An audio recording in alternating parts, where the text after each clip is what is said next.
How much are you worth is a huge question for freelancers and entrepreneurs. But is this the real question to ask? Or should you ask, how much would my target audience pay for my value, my services, and my work? Because your self-worth versus what would people pay for your services is not the same thing. Hello, welcome on Education Monsters. I'm Aurelie, and I'm also an online tutor for French and English, and I'm also the host of the podcast Education Monsters. And I actually wanted to throw a shout out to all my students who have been taking classes with me and who have grown with me. I just wanted to let them know that they have inspired me so much to become a better teacher since day one, and for that I'm just forever grateful. So now that I got my thank yous out of the way, let's talk about the pragmatic of teaching. So when I started teaching, you could guess that my self-confidence was super low.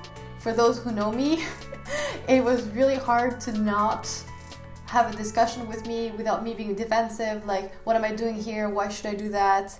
Like, I went to school to study neuroscience and psychology, and I didn't have an iota of idea of how to teach. I just didn't know. But I started teaching actually as a volunteer for a program about 5 years ago to help underserved communities earn their GED.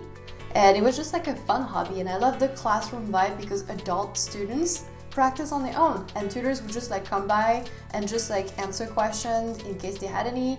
And it was so low pressure, it was so nice that you were not super challenged. You were not challenged on any technique or knowledge. You could just answer questions here and there if someone needed you. So it was just pretty low pressure. When I started grad school, I decided to monetize my teaching because I wanted to increase my income. Because of course, grad school, you're poor. And I felt like a scammer right away. I posted ads all over my school for people who wanted to learn French or English, and I felt like people were going to report me, what's that nonsense, what is this? Even though I only asked 15 Canadian dollar per hour, I still felt like I was robbing people, because who was I to teach anything? So I started teaching to the online platform that I'm currently using. It's called Italki, and this created even worse anxiety, because you had to post a video of yourself talking about your previous teaching experiences and describe your method and whatever you have on your own. And I was like, wait, what method? Improvising? Because it's me just winging it and hope for the best. So I still gathered all my courage and decided that I was the boss and I'm gonna make money. And so I felt so empowered, and I was like, you know what? I'm gonna charge 15 American dollar per hour instead of 15 Canadian dollar per hour. And as you can guess, what an upgrade. So, but not really, because the platform takes a commission, so in the end it's about the same. And so I'll spare you the story of my beginner's mistakes, and you know what, maybe it's gonna be another video.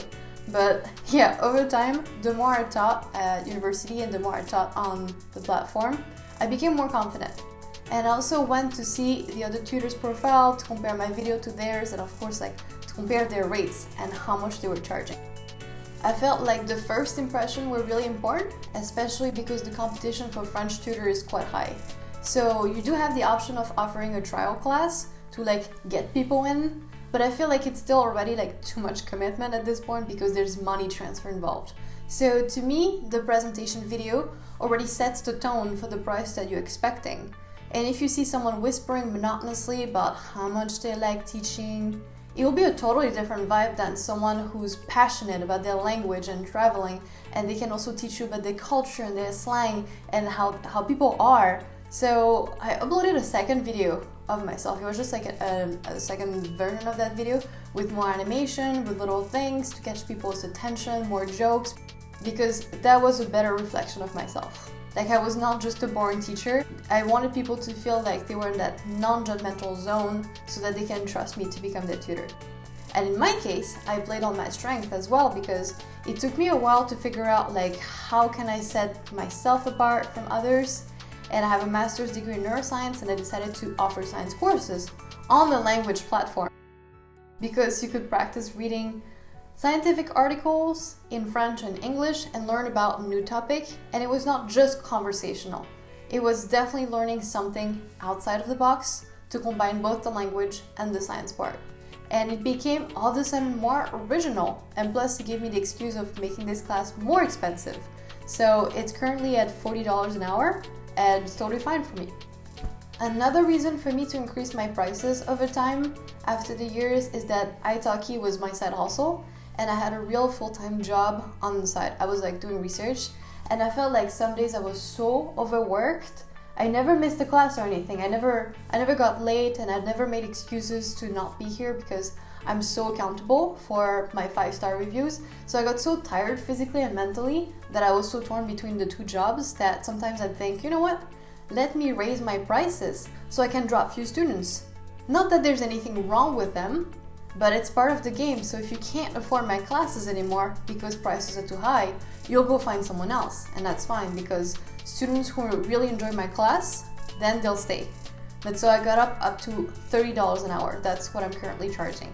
And I feel like it's common fear for entrepreneurs and freelancers to raise their prices because they'll lose customers. But of course, that's the exact goal that you want. You want to be paid more by fewer customers, so you end up with more free time and the same salary as before or more. So of course, there's a ceiling for how much you can charge for a language class, because it's like a U-curve. So classes that are priced too low or too high will turn people off. So what can you do is you can offer group classes, because it's more advantageous for both the students and the tutor. You spend that same hour, 1 hour teaching several people, and they end up paying less per person because it's for your 1 hour. So you get more money in the end.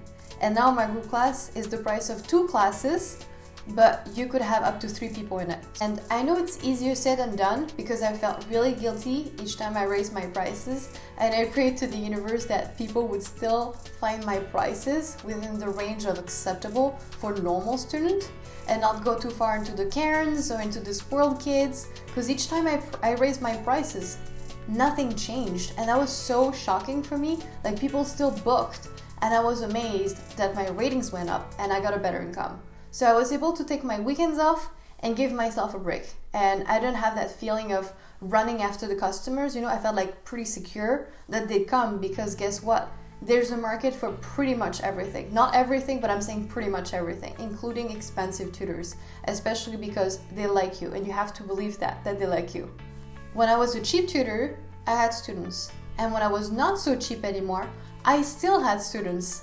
So trust the process. Trust that people will still be curious about your teaching style because we all bring something different to the table. So if anything, the more I raise my prices, the more loyal my customers were for some reason.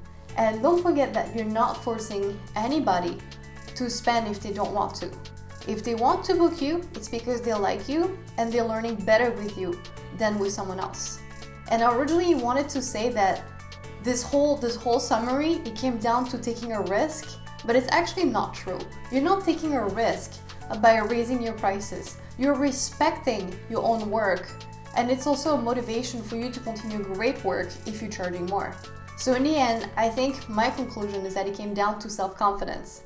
It felt like at the beginning, I didn't have a lot of self-confidence because I was so critical of myself. I believed that in the one path, so you do what you study, and to me it was science, so who was I to teach? And I didn't believe that I would bring much to another person because I didn't have that linguistics degree or whatever. But it turned out that practicing more made me grow as a better teacher. It's not a piece of paper that makes you a great person or a great teacher. It's the fact that you practice over time. And then afterwards, you can start making your own PDF, your own exercise, and also started customizing lessons for people with immigration exams. And I'm also teaching group classes to scale up. So I've never been happier with that process. And the fact that you're working on self-confidence, it's super hard at first, but it's also going to make you grow in other areas of your life. So I hope you will be free from guilt, and I hope that this will answer your question about how much to price yourself as an online teacher. Thank you.